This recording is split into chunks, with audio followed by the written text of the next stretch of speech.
Welcome to the latest episode of Christian Myths and Forgeries. This time we look at an entire series of Catholic forgeries, the Pseudo-Isidore false decretals, which had an enormous impact on church-state relations in the Middle Ages.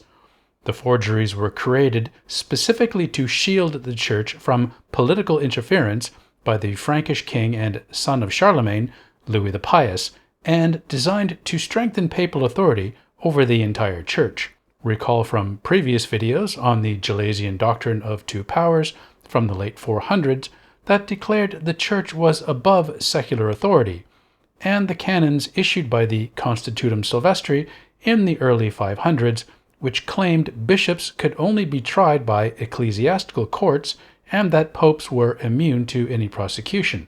However, during the reign of Louis, several bishops had been deposed by the king. So the forgers set to work drafting a set of wholly fictitious decrees, hence the title False Decretals, supposedly issued by popes from the 4th through the current 9th centuries to provide the required precedents, the same as we saw happen with the Sammachian forgeries. The scholarship surrounding the origins of the false decretals is inconsistent, but evolving as new discoveries are made and arguments for its dating become stronger. Scholars are in general agreement that the forger, or more likely a team of forgers, worked out of the monasteries in the Frankish kingdom, but disagree on exactly when they were created, though the consensus is for the middle decades of the 800s. The false decretals thus provided more ammunition beyond what was already claimed in the Constitutum Sylvestri, that a bishop could only be convicted by 72 of his peers, and granting them greater autonomy from political interference within their diocese. Additionally, the scope of papal authority was correspondingly increased.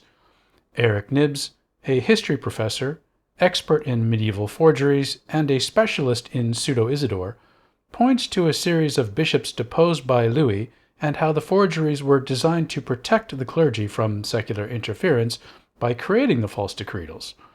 Knibbs specifically cites references appearing in the false decretals to the fourth and final trial of Pope Symmachus, and while not mentioning that 72 bishops are required to condemn one of their own, one of the decretals does state that it must be other bishops who decide the case. Further, in his doctoral thesis, Michael Elliot highlights the significance of the Sylvester accusatorial canon from the Constitutum Sylvestri on the development of canon law through its inclusion in the false decretals.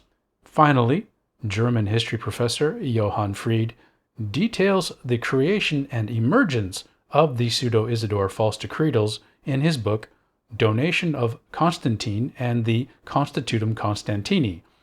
The donation of Constantine will be the subject of the next video in this series, as the donation was included in and proliferated by the false decretals.